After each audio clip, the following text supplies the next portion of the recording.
Praise the Lord, good morning, hallelujah. आप सब कैसे हैं? मेरा विश्वास है कि आप सब बहुत अच्छे होंगे। आइए इस भोर की आराधना में हम परमेश्वर का धन्यवाद देते हैं। सुबह की आराधना में हम परमेश्वर की स्तुति करते हैं और प्रार्थना में जाएंगे। Thank you Jesus. स्वर्गीय पिता, प्रभु यीशु के पवित्र नाम में एक बार फिर आपके चरणों में आते हैं, आपका धन्यवाद स्तुति करते हैं। आज की सुबह की इस आराधना को आपके पवित्र हाथों में सौंपते हैं और चाहते हैं प्रभु जी कि आज की सुबह आप हम में से प्रत्येक से बातचीत करें। आपकी इच्छा आज के दिन हमारे जीवन में पूरी होने पाए, ऐसी आप कृपा और दया करिएगा। यीशु के ही नाम से मांगते हैं, आमीन। आइए हम प्रभु की महिमा के लिए गीत को गाते हैं। मेरे जीने का मकसद तू है,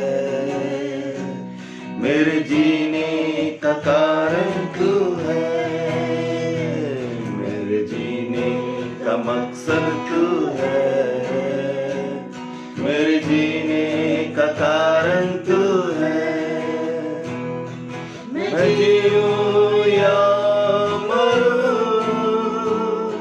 वो तेरे लिए है, तू मेरा प्रभु। मेरे जीने का मकसद तू है, जीने का कारण तू है। पिछला सब भूल कर मैं आगे दौड़ा चलूं, जो मेरे लिए धन्य था उसको मैं दाग दूं। पिछला सब भूल कर आगे दौड़ा चलूं, जो मेरे लिए धन्य था उसको मैं त्याग दूं। मैं पाऊं उससे पुरस्कार, दौड़ा मैं जाऊं, मैं पाऊं उससे पुरस्कार, दौड़ा मैं जाऊं। मैं जीऊं या मरूं वो तेरे लिए है, तू मेरा प्रभु। जीने का मकसद तू है, जीने का कारण तू है।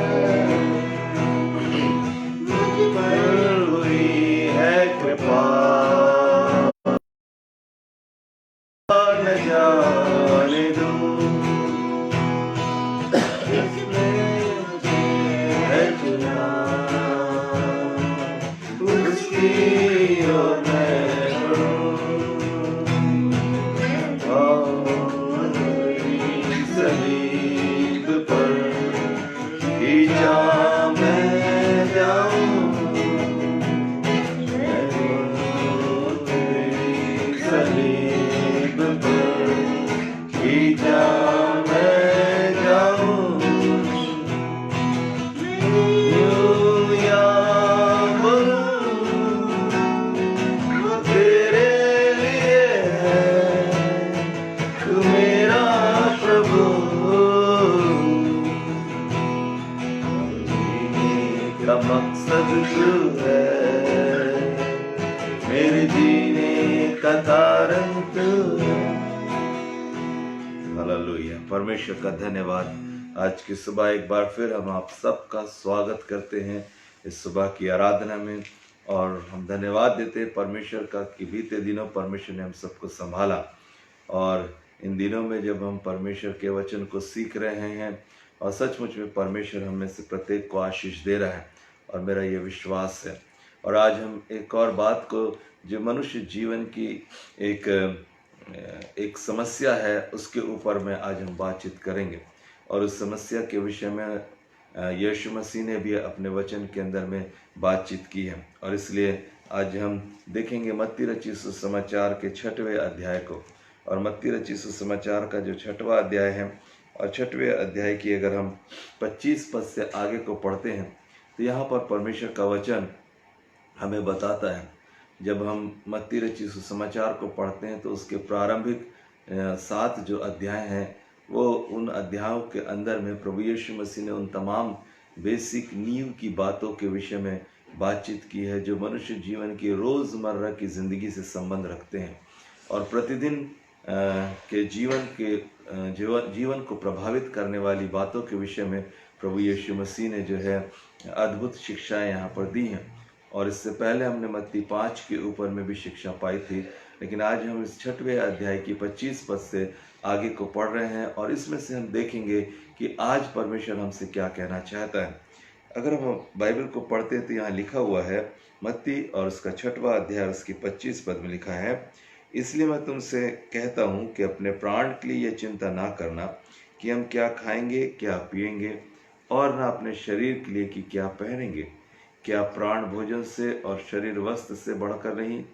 आकाश के पक्षियों को देखो, वे ना बोते हैं, ना काटते हैं और ना खत्तों में बटोरते हैं, फिर भी तुम्हारा स्वर्गीय पिता उनको खिलाता है। क्या तुम उनसे अधिक मूल्य नहीं रखते? तुम में कौन है जो चिंता करके अपनी आयु में एक घड़ी भी बढ़ा सकता है? और वस्त्र के लिए क्यों चिंता करते हो? जंगली सोसनों पर ध्यान करो कि वे कैसे बढ़ते हैं, वे ना तो परिश्रम करते ना काटते हैं।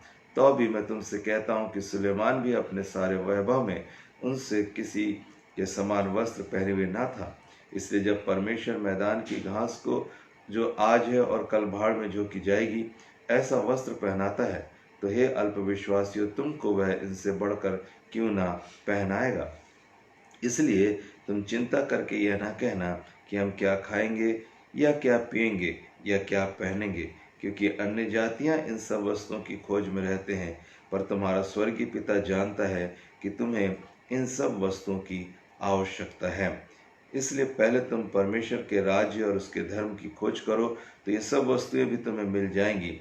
अतः कल की चिंता ना करो, क्योंकि कल का दिन अपनी चिंता आप कर लेगा। आज के लिए आज ही का दुख बहुत है। परमेश्वर अपने वचन के पढ़े जाने पर आशीष दे। यहाँ पर हम एक विषय जो है गंभीर विषय के ऊपर प्रभु यीशु की शिक्षाओं को देखते हैं और यहाँ जो विषय निकल कर आ रहा है वो है चिंता। और ये चिंता जो है ये मनुष्य जीवन के अंदर का एक अहम भाग है और बाइबल हमको बताती है कि प्रभु यीशु मसीह ने भी ऐसे ही कहा कि चिंता मत करो। अगर चिंता की परिभाषा हम निकालने की कोशिश करें तो शायद इस तरीके से हम इसकी परिभाषा को दे सकते हैं। चिंता एक ऐसी भावनात्मक अवस्था है, हमारे मन की भावना की एक ऐसी अवस्था है जिसमें निराधार भय, नकारात्मक प्रभाव एवं व्याकुलता तथा संभावित खतरों का प्रमाण एक व्यक्ति की मनोदशा में होता है।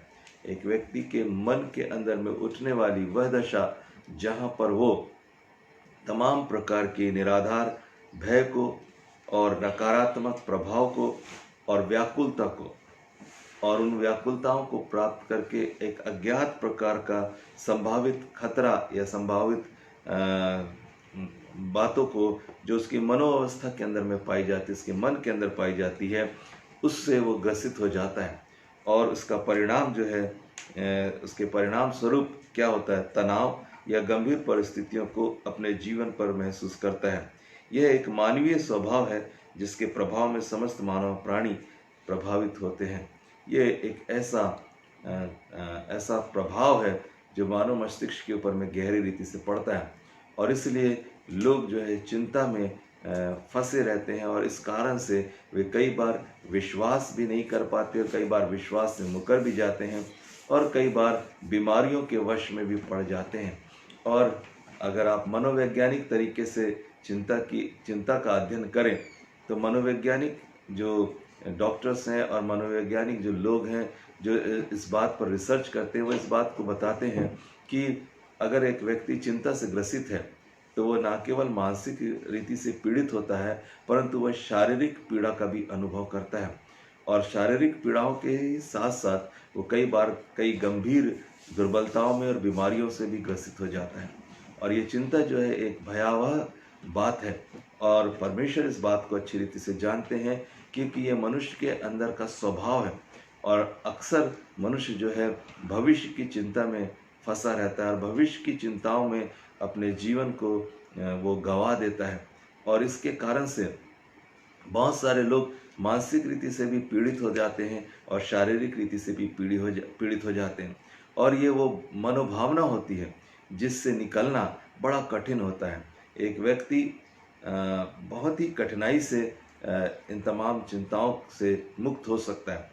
लेकिन परमेश्वर का धन्यवाद हो कि यीशु मसीह का वचन हमें इस बात के विषय में बताता है कि जो लोग प्रभु यीशु मसीह पर भरोसा रखते हैं, जो लोग प्रभु पर विश्वास रखते हैं, जो लोग परमेश्वर के वचन को पढ़ते हैं और जो लोग परमेश्वर के वचन के अनुसार चलते हैं, उनके लिए प्रभु यीशु मसीह की तरफ से आश्वासन है। और वो कहते हैं कि आपको चिंता करने की ज़रूरत नहीं है, क्योंकि धर्मशास्त्र बाइबल हमको बताती है।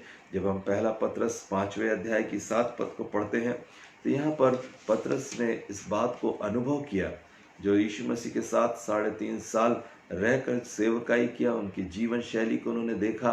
और पतरस जानते थे कि किस तरीके से प्रभु यीशु मसीह ने चिंताओं के विषय में बातचीत की है और अपने शिष्यों को सिखाया है। और जब चिंता से ग्रसित लोग यीशु मसीह के पास में आए और किस रीति से प्रभु यीशु मसीह ने उनकी चिंताओं को दूर किया। और इसलिए इन तमाम अनुभव और गवाहियों और पवित्र आत्मा के प्रकाशन में वो इस बात को लिख रहा है, अपनी सारी चिंता उसी पर डाल दो, मतलब प्रभु पर डाल दो, परमेश्वर पर डाल दो, क्योंकि उसको तुम्हारा ध्यान है। और यहाँ पर पतरस जो इस बात की ओर ध्यान आकर्षित करना चाहता है कि जिस प्रभु के पीछे आप चल रहे हैं, जिस प्रभु पर आपने भरोसा किए हैं, वो आपकी सब बातों की चिंता करते हैं। और यीशु मसीह जब चिंता के विषय में बातचीत करते हैं तो मनुष्य की बेसिक नीड के ऊपर में चिंता कर रहे हैं, स्वाभाविक बातों के ऊपर में यीशु मसीह ने लोगों को कहा कि चिंता मत करो। और जब हम मत्ती के इस 6वें अध्याय की 25 पद को जब हम पढ़ते हैं तो यहाँ पर हम देखते हैं कि प्रभु यीशु मसीह ने जो वर्तमान जो आवश्यकताएं हैं मनुष्य की, जिसके विषय में वो अत्यधिक चिंतित रहता है, और उन बातों के ऊपर प्रकाश डालते हुए एक एक बातों को बड़ी गंभीरता के साथ अपने शिष्यों को उन्होंने समझाया। और जब हम बाइबल में पढ़ते हैं तो हम पाते हैं कि प्रभु यीशु मसीह जो 25वें पद में कहते हैं, 6वें अध्याय की 25वें पद में कहते हैं, यहाँ पर लिखा है, अपने प्राण के लिए चिंता ना करना, अपने प्राण के लिए चिंता नहीं करना। और प्राण के लिए किन बातों की चिंता होती है? प्राण के अंदर 3 बातों की चिंता होती है। एक, हम क्या खाएंगे, क्या पिएंगे, या क्या पहनेंगे। और जब एक व्यक्ति अपनी ज़िंदगी के विषय में चिंता करता है तो बेसिक रीति से रोटी, कपड़ा और मकान होता है। लेकिन यीशु मसीह का वचन हमको यहाँ पर बता रहा है, और यहाँ पर लिखा हुआ है कि जो प्राण से संबंधित बात है उसके अंदर 3 प्रकार की चिंताएं हैं। नंबर 1 जो चिंता है वो है क्या खाएंगे, और फिर क्या पिएंगे, और फिर क्या पहनेंगे। और इन्हीं चिंताओं में और इन्हीं बातों के विषय में चिंता करते करते मनुष्य का जीवन जो है वो समाप्त हो जाता है। लेकिन प्रभु यीशु मसीह कहते हैं कि इन तीनों बातों की चिंता मैं करूँगा, मैं इन बातों को अपने ऊपर ले लेता हूँ और मैं तुम्हारे लिए फिक्र करूँगा। इसका मतलब है प्रभु यीशु मसीह चाहते हैं कि हर एक विश्वास करने वाला वो चिंता से मुक्त हो जाए। उसको परेशान होने की ज़रूरत नहीं है, परंतु उसको भरोसा करने की आवश्यकता है। और इसके लिए परमेश्वर का वचन हमें बहुत सारी बातें सिखाता है। जब हम बाइबल में पढ़ते हैं तो हम पाते हैं यीशु मसीह उसका एक उदाहरण देकर समझाना चाहते हैं कि जो पहली बात है कि हम क्या खाएंगे, और खाने पीने की ही चिंता जो है वो मनुष्य को कई बार बहुत ज़्यादा प्रभावित करती है। और इसलिए उन्होंने उदाहरण दिया, आकाश के पक्षियों को देखो। और यीशु मसीह ने कहा, अपनी चिंताओं की तरफ ध्यान ना देते हुए तुम उन पक्षियों को देखो, वे ना बोते ना काटते हैं और ना खत्तों में बटोरते हैं, फिर भी स्वर्गीय पिता उनको खिलाता है, क्या तुम उनसे अधिक मूल्य नहीं रखते? और यहाँ पर प्रभु यीशु मसीह सांत्वना देना चाहते हैं और कहना चाहते हैं कि पक्षियों का मूल्य जो है उससे ज़्यादा मूल्य आपका है, मनुष्य का है। और जब आपने प्रभु यीशु मसीह पर भरोसा किया है तो वो आपके खाने और पीने की चिंता भी करने वाले परमेश्वर हैं। ना केवल एक शारीरिक रीति से परंतु आध्यात्मिक रीति से भी परमेश्वर हमारे भोजन का प्रबंध करते हैं या हमारी आवश्यकताओं को पूरा करते हैं। अगर हम बाइबल को पढ़ते हैं तो ऐसे कई उदाहरणों को प्रभु यीशु मसीह का वचन हमें बताता है, ताकि हमारे अंदर से, हमारे मन के अंदर में से ये जो खाने और पीने की जो चिंता है कि कल क्या होगा और हम आगे क्या करेंगे, कैसे खाएंगे, कैसे पिएंगे। और इन दिनों में हम देखते हैं कि जब लॉकडाउन के दिन हैं और वास्तव में लोगों के अंदर चिंताएं हैं, लेकिन परमेश्वर यीशु मसीह आज आपसे कहना चाहता है और उन तमाम लोगों से कहना चाहता है कि जो इन तमाम विपरीत परिस्थितियों में चिंता कर रहे हैं, वो ये कहना चाहते हैं कि पक्षियों की तरफ देखो, जैसे मैं उनको खिलाता हूँ वैसे मैं तुमको खिलाऊंगा, क्योंकि तुम मेरे लिए बहुत कीमती हो। और मैं आपसे विश्वासपूर्वक ये बताना चाहता हूँ, परमेश्वर के दास होने के नाते, कि वास्तव में परमेश्वर के दृष्टि में आपका मूल्य बहुत है और आप जो है बहुत कीमती हैं परमेश्वर की दृष्टि में। और इसलिए परमेश्वर की दृष्टि लगातार आपकी ओर लगी हुई है। बाइबल हमको बताती है, जब हम अय्यूब की पुस्तक को पढ़ते हैं और उसकी 38वें अध्याय को और उसका 41वीं पद को जब हम पढ़ते हैं 38-41 में, यहाँ पर बाइबल हमको कहती है, अय्यूब इस बात को सिखा रहा है।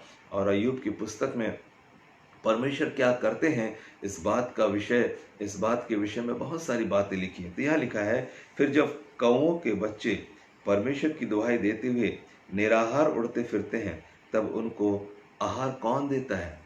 और यहाँ पर कौवे का एक उदाहरण अय्यूब जो है वो दे रहा है और वो कह रहा है कि कौवा का जो बच्चे होते हैं वो भी निराहार उड़ते हैं, तो फिर उनको आहार कौन देता है, और उनको आहार देने वाला तो परमेश्वर ही है। और ऐसे ही भजन संहिता 136 और उसके 25 पद को जब आप देखेंगे, तो यहाँ पर बाइबल हमको कहती है कि वह सब प्राणियों को आहार देता है और उसकी करुणा जो है उन पर सदा बनी रहती है।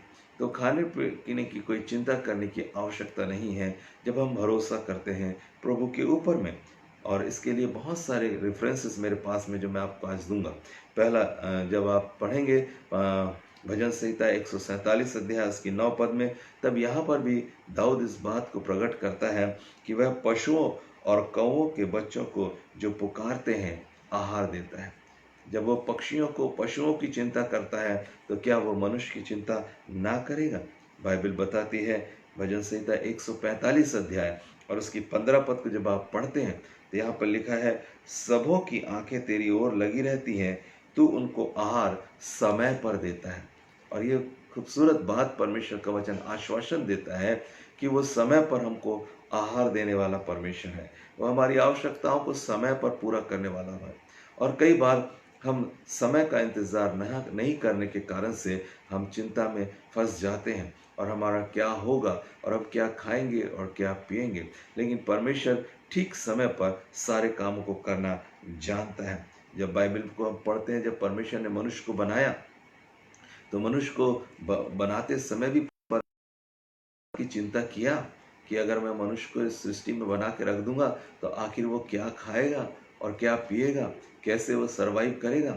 और इसलिए हम उत्पत्ति की पुस्तक के 6वें अध्याय की पहले अध्याय की उत्पत्ति 1 पहला अध्याय और उसकी 29 पद को जब हम पढ़ते हैं, तो यहाँ पर लिखा है, परमेश्वर ने कहा, सुनो, जितने बीज वाले छोटे पेड़ सारी पृथ्वी के ऊपर हैं और जितने वृक्षों में बीज वाले फल होते हैं, वे सब मैंने तुमको दिए हैं, वे तुम्हारे भोजन के लिए। इसका मतलब है कि परमेश्वर चिंता करते हैं कि आपको क्या खाना है, आपको खाने के लिए है या नहीं है। और एक ऐसा परमेश्वर जो ना केवल दूसरी बातों की, परंतु वो हमारे खाने पीने की भी चिंता करता है। आप देख सकते हैं कि एक माँ का हृदय ही होता है जब अपने बच्चे के लिए खाने पीने की चिंता करती है, और उसको याद रहता है कि मेरा बेटा कितने बजे भूखा होगा। और जब माता बच्चे छोटे होते हैं, वो चाहे कुछ भी काम करे, चाहे कितनी भी व्यस्त रहे, लेकिन उसको इस बात की चिंता रहती है कि उसका बेटा या उसका बेटी, जो भी उसकी संतान है, वो भूखी तो नहीं है। और यदि उसने एक बार भी मुंह से आवाज़ निकाली, वो उसकी भाषा को समझ जाती है। तो जब एक सांसारिक माँ अपने बच्चे के लिए इतनी संवेदनशील है, तो क्या हमारा स्वर्गीय पिता हमारे लिए संवेदनशील ना होगा। परमेश्वर का वचन कहता है, अगर आप भजन संहिता 111 और उसके 5 पद को पढ़ते हैं, तो यहाँ लिखा है, उसने अपने डरवैयों को आहार दिया है और वह अपनी वाचा को सदा तक स्मरण करता है। उसको मालूम है कि मुझे अपने बच्चों को आहार देना है। बाइबल हमको एक बहुत खूबसूरत बात बताती है भजन संहिता 145 अध्याय में, और उसकी 16 पद में लिखा हुआ है, तू अपनी मुट्ठी खोलकर सब प्राणियों को आहार से तृप्त कर देता है। परमेश्वर की मुट्ठी में आपका भोजन है, और जब आपको आवश्यकता होती है वो अपनी मुट्ठी खोलकर आपको और मुझको भोजन प्रोवाइड करता है। और इसके उदाहरण हम बाइबल के अंदर में देखते हैं। ऐसी बात नहीं है कि ये सिर्फ लिखी हुई बात है, परंतु इनका उदाहरण भी हम बाइबल के अंदर में देखते हैं। ये एक ऐसी एक सिर्फ ज्ञान की बात नहीं है, परंतु ये प्रायोगिक रीति से परमेश्वर आपके और मेरे लिए और उन लोगों के लिए जो उस पर भरोसा रखते हैं, परमेश्वर उनके लिए अपनी वाचाओं को, अपनी प्रतिज्ञाओं को जो है वो पूरी करता है। बाइबल हमको बताती है, जब हम निर्गमन की पुस्तक के 16वें अध्याय की 12 पद को पढ़ते हैं, तो यहाँ पर हम देखते हैं कि इजरायली लोग भी चिंता कर रहे थे, जबकि परमेश्वर ने उनको मिस्र देश में से छुड़ा कर लाया था, और परमेश्वर उनके साथ साथ चल रहा था, और वो उनकी सारी आवश्यकताओं को पूरा करने के लिए उनके बीच में था। लेकिन फिर भी वो चिंता कर रहे थे कि हम क्या खाएंगे, और हमारे पास में खाने के लिए उत्तम भोजन नहीं है। और वो चिंता करने लगे कि हम तो मिस्र देश के अंदर में जब रहते थे तो मनमाना मांस भी खाते थे, मनमाना भोजन भी करते थे, और हमें किसी बात की घटी नहीं होती थी। और परमेश्वर ने हमें जंगल में लेकर आया, और वो चिंता नहीं कर रहा है। और ये शिकायत थी इजरायलियों की। और कई बार ऐसे ही हमारे जीवन के अंदर में भी कई चिंताएं होती हैं। आप अपने जीवन के हर एक दिनों को अगर आप स्मरण करेंगे, तो आप देखेंगे बीते जिंदगी के तमाम सालों में, जब से आपने प्रभु यीशु मसीह को उद्धारकर्ता करके ग्रहण किया है, जब से आपने प्रभु को अपने जीवन के अंदर में ग्रहण किया है, क्या कभी परमेश्वर ने किसी बात की घटी होने दिया है? क्या आप कभी भूखा सोए हैं? और यदि सोए हैं तो क्या परमेश्वर ने उस रात आपके लिए इंतजाम नहीं किया? आप जरूर भूखे उठे जरूर होंगे, लेकिन परमेश्वर ने आपको भूखा सोने नहीं दिया है। और ये हमारे परमेश्वर का एक ऐसा स्वभाव है जहाँ पर वो अपने लोगों से इतना प्रेम करता है कि वो उनकी चिंता करता है कि उनको समय पर आहार दिया जाए। बाइबल बताती है, और परमेश्वर ने इजरायलियों को जवाब दिया। वो इस बात की चिंता को जाहिर किया, बताया कि मूसा से कहा, अगर आप उसके 12वीं पद को जब पढ़ते तो लिखा हुआ है वहाँ पर साफ रीति से कि मूसा इन लोगों से कह दे कि गोधूली के समय तुम मांस को खाओगे, और सुबह के समय जब ओस गिरेगी तुम रोटी को भी खाओगे। और परमेश्वर स्वर्ग की रोटी को अपने लोगों को जो है दे रहा है, और उनकी हर एक जो भोजन से संबंधित आवश्यकताएं हैं उसको लगातार पूरी कर रहा है। और सिर्फ इतना ही नहीं, हम उदाहरणों के रूप में बहुत सारी बातों को देखते हैं। जब परमेश्वर के लोग भूखे थे, परमेश्वर ने उनको रोटियां दिया। और जब हम यीशु मसीह की सेवकाई को देखते हैं, तो हम देखते हैं यीशु मसीह के पीछे चलने वाले लोग जो 3 दिन से भूखे और प्यासे यीशु के पीछे जा रहे थे, और यीशु ने उनको 5 रोटी और 2 मछलियों से 5,000 लोगों को, जो पुरुषों की गिनती है और महिलाएं और बच्चे अलग हैं, उनको परमेश्वर ने संपोषित किया। और इसी रीति से 7,000 लोगों को, 4,000 लोगों को भी 7 रोटी और कुछ मछलियों के द्वारा परमेश्वर ने संतृप्त किया। और ऐसे ही परमेश्वर हमारी चिंताओं को करता है। और हम कई ऐसी गवाहियों को अपने जीवन के अंदर में देख सकते हैं जहाँ पर परमेश्वर के लोगों को परमेश्वर ने कभी भी भूखा रहने नहीं दिया। मैं एक खूबसूरत गवाही को जानता हूँ, और वो एक मिशनरी की गवाही है जो अनाथ बच्चों की सेवकाई करते थे, और वो अनाथ बच्चों को पाला करते थे। और एक बार ऐसा हुआ कि उनके अनाथालय में किसी प्रकार का भोजन नहीं था, और सवेरे के नाश्ते के लिए कुछ भी भोजन नहीं था। और सब जो प्रबंधक थे वो चिंता कर रहे थे, लेकिन जिन्होंने ये अनाथालय खोला था वो बच्चों के पास में आए, और उन्होंने कहा चिंता करने की ज़रूरत नहीं है, क्योंकि हमारे पास एक जीवित प्रभु है और वो हमें रोटी देता है। और उन्होंने डाइनिंग टेबल के ऊपर सबको बैठाया, और सब ने अपनी अपनी प्लेट जो है प्लेट के पास बैठा, और उन्होंने कहा कि चलो सब आँख बंद करेंगे और हम प्रार्थना करेंगे, और हमारा परमेश्वर जो है वो हमारे नाश्ते का प्रबंध करेगा। और सब बच्चे गीत गाने लगे, एक गीत गाने लगे कि प्रभु हमको भोजन देने वाला प्रभु है। और जो वहाँ के अगुवे थे उन्होंने प्रार्थना की, और जब वो प्रार्थना कर रहे थे और जैसे ही प्रार्थना खत्म हुई, आमीन हुआ, और वैसे ही उनकी डोर पर किसी ने बेल बजाया, घंटी बजी, और उनका जो एक सेवक था वो गया और उसने दरवाजे को खोला, और जैसे ही दरवाजे को खोला तो देखा कि सामने ब्रेड और बहुत सारे जो है एग्स, अंडे वहाँ पे उनके दरवाजे पर किसी ने रख कर गया था, और सब बच्चों ने वहाँ पर ब्रेड और आमलेट को खाया। सो हम क्या, ऐसी बहुत सारी गवाही हैं जहाँ पर परमेश्वर हमारे खाने पीने का प्रबंध करता है। और हमारे व्यक्तिगत जीवन में, अगर मैं अपने जीवन की बात करूँ तो मेरे व्यक्तिगत जीवन में भी बहुत बार ऐसा मौका आया जब हमारे पास में खाने के लिए नहीं होता था, लेकिन कोई ऐसा दिन नहीं था जब हम भूखे रहे। और एक समय की बात मुझे याद है कि हम अपने घर में जहाँ पे चर्च लेते थे वहाँ पर हम लोग थे, और हमारे पास में सुबह का नाश्ता नहीं था, और हमने सिर्फ यही एक प्रार्थना, छोटी सी प्रार्थना की थी कि प्रभु, सवेरे हमारे पास खाने के लिए कुछ नहीं है, ना तो हमारे पास चावल है और ना ही हमारे पास दाल है और ना ही आटा है, और हम नाश्ता कैसे करेंगे ये हमको मालूम नहीं है, लेकिन हम इस बात को जानते हैं परमेश्वर कि हम आपकी सेवा कर रहे हैं और आप हमें प्रोवाइड करेंगे। और उसी दिन ऐसे हुआ एक बड़ा चमत्कार। और उस रात, जिस रात हम इस प्रार्थना को करके सोए, रात में एक भाई जो है, एक बहन जो है वो आई और उसने कहा कि मेरे पति की तबीयत बहुत ख़राब है, आप प्रार्थना कर दीजिए। और हमने करीब 12, साढ़े 12 बजे रात को उसके लिए प्रार्थना की, और जब उसके लिए प्रार्थना हो गई और वो चली गई, और हम लोग भी सो गए परमेश्वर का धन्यवाद करके। और सवेरे हमारे उठने से पहले हमारे दरवाजे को किसी ने नॉक किया, और जब हमने दरवाज़ा खोला तो हमने देखा कि वही व्यक्ति जो रात में बीमार था एकदम चंगा हो गया। उसका अपना होटल का बिजनेस था, और उसने एक बड़े लिफाफे में 4 से 5 किलो जलेबी जो है वो हमारे पास में लेकर आया। तो उस दिन हमारे पास नाश्ता नहीं था, लेकिन परमेश्वर ने नाश्ते का प्रबंध किया, और ना केवल हमारे लिए वो जलेबी हुई, परंतु हमारे आसपास के पड़ोसियों के साथ भी मिलकर हमने उस जलेबी का आनंद उठाया। तो मैं आपसे कहना चाहता हूँ कि चिंता ना करें, क्योंकि परमेश्वर प्रबंध करने वाला परमेश्वर है। वो आपकी हर एक आवश्यकताओं को पूरा करता है, और परमेश्वर ने वायदा भी किया है कि अगर अकाल का समय भी होगा तो वो आपको भोजन से तृप्त करेगा।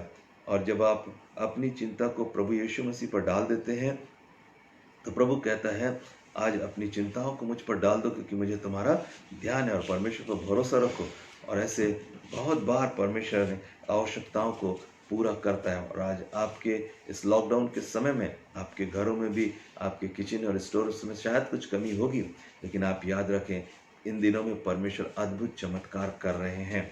और मैंने पिछले दिनों बहुत सारे गवाहियाँ सुनी है प्रभु के लोगों से, अपनी कलीसिया के अंदर गवाहियों को सुना है।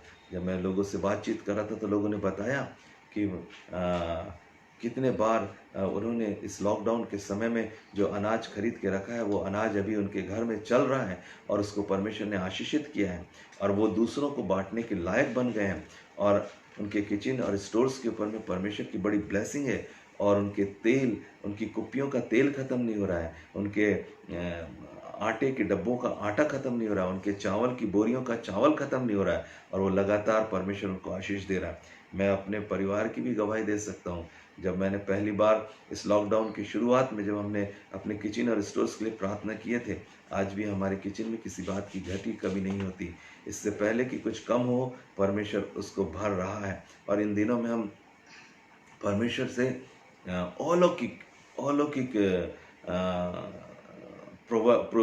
अलौकिक बातों को देख रहे हैं। और हमारे किचन्स में आज भी, जब मैं आपसे बोल रहा हूँ, इस समय भी हमारे किचन में परमेश्वर आश्चर्य कर्म कर रहा है, और हमारा किचन में किसी बात की घटी और कमी नहीं। और सिर्फ मेरी ही नहीं, परंतु कलीसिया के बहुत सारे परिवारों में जहाँ मैं मिल रहा हूँ, और इस बात की हम गवाही दे सकते हैं कि परमेश्वर ने हमें भोजन वस्तु की घटी होने नहीं दिया है। बाइबल कहती है वो अकाल में भी हमको तृप्त करने वाला परमेश्वर है। जब आप अय्यूब की पुस्तक के 5वें अध्याय की 20 पद को पढ़ रहे हैं, तब यहाँ पर लिखा है, अकाल में वो तुझे मृत्यु से और युद्ध में वो तलवार की धार से बचाए रखेगा। अकाल में किस बात से मृत्यु होती है? भूख से मृत्यु होती है, लेकिन परमेश्वर कहता है उससे मैं तेरी मृत्यु होने नहीं दूंगा। और इसलिए आप विश्वास करिए, भूख से आप में से कोई भी मरने वाला नहीं है, क्योंकि आपको और मुझको देने वाला परमेश्वर जिंदा है। और उसने कहा कि मैं जीवन की रोटी हूँ, मैं जगत की रोटी हूँ। और वो हमको तृप्त करता है, ना केवल शारीरिक रीति से परंतु आत्मिक रीति से भी। और उसी के 22वें पद में लिखा है, तू उजाड़ और अकाल के दिनों में हंसमुख रहेगा और वह तुझे बनेले जंतुओं के डर से न डरा, तुझे डर न लगेगा। और वो कह रहा है अकाल के दिनों में हंसमुख रहोगे। आज दुनिया के अंदर में ये चिंता है कि वो क्या खाएंगे और क्या पिएंगे, लेकिन मेरा विश्वास है आप हंसते और खाते हुए परमेश्वर की महिमा कर सकते हैं और कह सकते हैं हमें किसी बात की चिंता करने की आवश्यकता नहीं है, क्योंकि हमारे किचन को, हमारे स्टोर्स को परमेश्वर ने ब्लेस किया और हमारे पास खाने के लिए सब कुछ है। इन लॉकडाउन के दिनों में मैं गर्व के साथ कह सकता हूँ कि कलीसिया का कोई भी व्यक्ति भूखा नहीं है, क्योंकि परमेश्वर ने उसकी हर एक आवश्यकता को पूरा किया है और इसके लिए हमको परमेश्वर का धन्यवाद करने की आवश्यकता है। भजन संहिता 33 और उसकी 19 पद कहती है, अकाल के समय उनको मैं जीवित रखूंगा। और उसी भजन संहिता 37 के 19 में लिखा है, अकाल के दिनों में वो हमको तृप्त करेगा। और इतना ही नहीं परंतु प्रतिज्ञा भी है। यशायाह नबी की किताब के 58 अध्याय की 11 पद हमको कहती है, यह वह तुझे लगातार लिए चलेगा और अकाल के समय तुझे तृप्त और तेरी हड्डियों को हरी भरी करेगा और तू सींची हुई बारी और ऐसे सोते के समान होगा जिसका जल कभी सूखेगा नहीं। हालेलुया। और एक ऐसा परमेश्वर हमारे पास में है। और पानी पीने के लिए क्या पिएंगे इसकी भी चिंता मत करिएगा, क्योंकि परमेश्वर ने हमको बता दिया है कि जब इजरायली लोग प्यास से मर रहे थे, परमेश्वर ने चट्टान में से उनको पानी पिला दिया। और एक जगह जब वो पहुंचे जहाँ पर पानी खारा था, तो परमेश्वर ने वहाँ पानी को मीठा कर दिया। और मैं आपको जीवित गवाही बताऊंगा, देहरादून में हम एक जगह पर थे और एक प्रभु के दास हमारे साथ थे और एक जगह पर वो गए थे जहाँ का पानी खारा था। और जब उनको वहाँ ले जाया गया और उन्होंने जब प्रार्थना की, वहाँ का पानी मीठा हो गया। और आज भी इस बात की गवाही को हम दे सकते हैं। और जिनका घर का पानी जिन्हें खारा था और नमकीन था, वो मीठा हुआ, उसको हम जानते हैं, उससे हम मिलवा भी सकते हैं। सो परमेश्वर जो है वो हमारे खाने और पीने की चिंता करने वाला परमेश्वर है। और इसलिए आप समझें कि इन दिनों में परमेश्वर आपको किसी बात के घटी होने नहीं देगा। बाइबल बताती है यीशु मसीह एक शादी में गए, वहाँ दाखरस घट गया था और लोग चिंता हो रहे थे कि अब दाखरस घट गया तो हम पीने के लिए क्या लोगों को देंगे। और बाइबल बताती है यीशु मसीह ने वहाँ पर पानी के मटकों के अंदर में 10 दाखरस बनाकर लोगों की प्यास को बुझा दिया। उसने वायदा किया यशायाह 55:1 में कि आओ सब प्यासे लोगों मेरे पास आओ, जिनके पास रुपया है वो भी, जिनके पास रुपया नहीं है आओ और मोल ले लो। और यीशु मसीह कि वो जीवन का जल मेरे पास में है। और जब सामरी स्त्री की कहानी को हम पढ़ते हैं, यीशु मसीह का वचन कहता है कि जीवन का जल मेरे पास में है।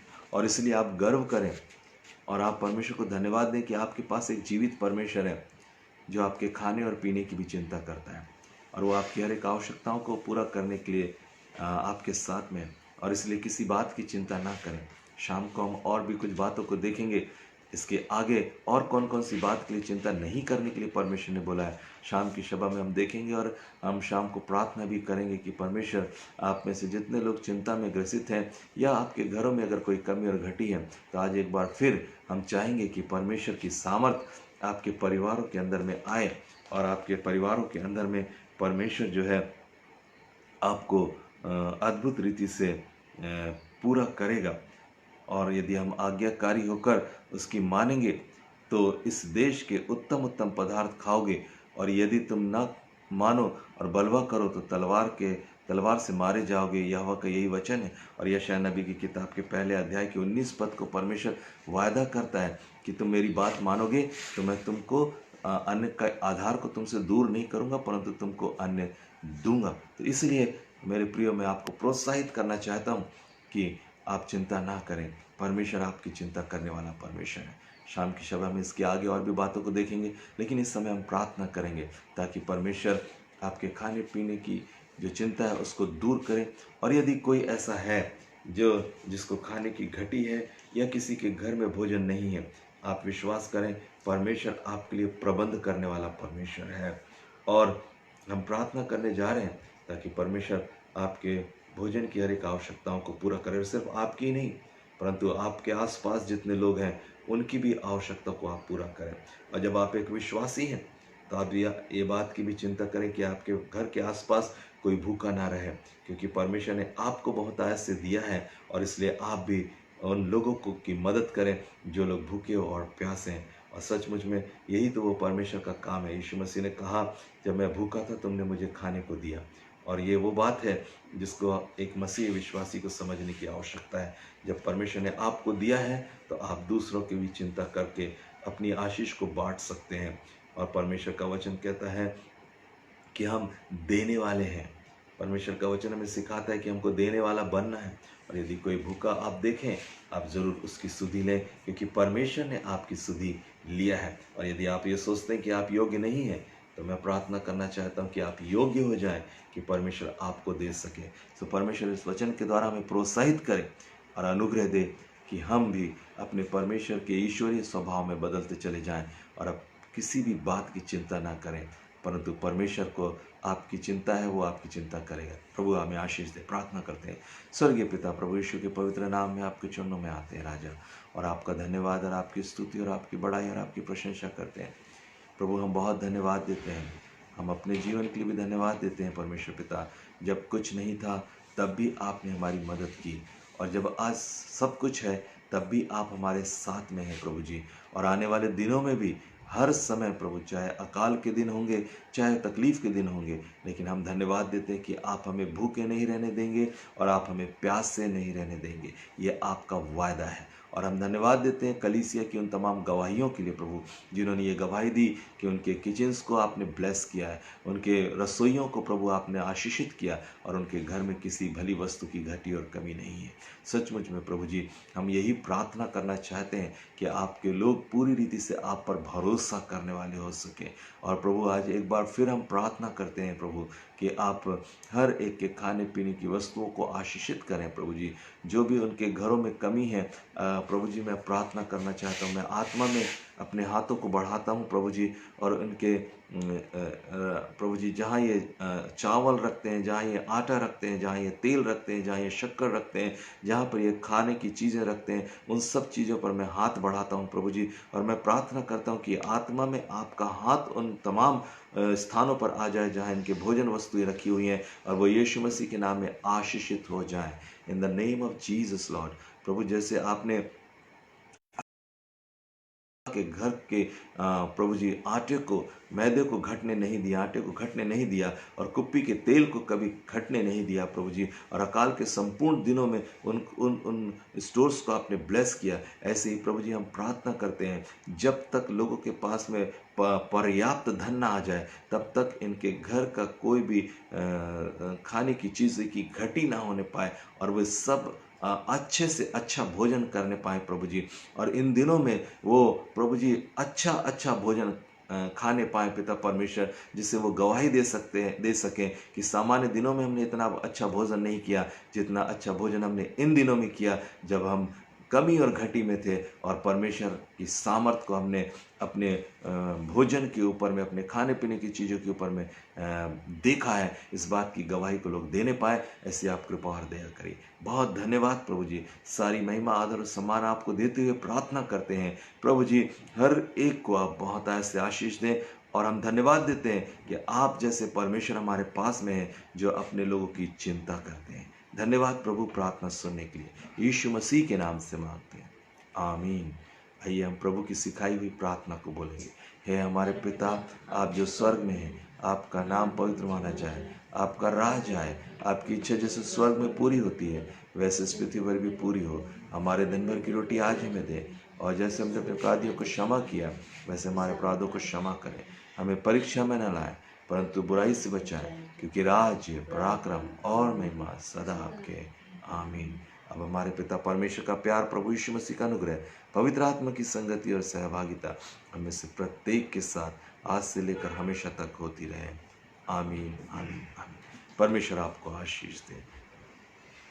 प्रभु की उपस्थिति में बने रहें, धन्यवादित रहें, चिंता ना करें, क्योंकि यीशु आपके साथ है। सबको जय मसीह की।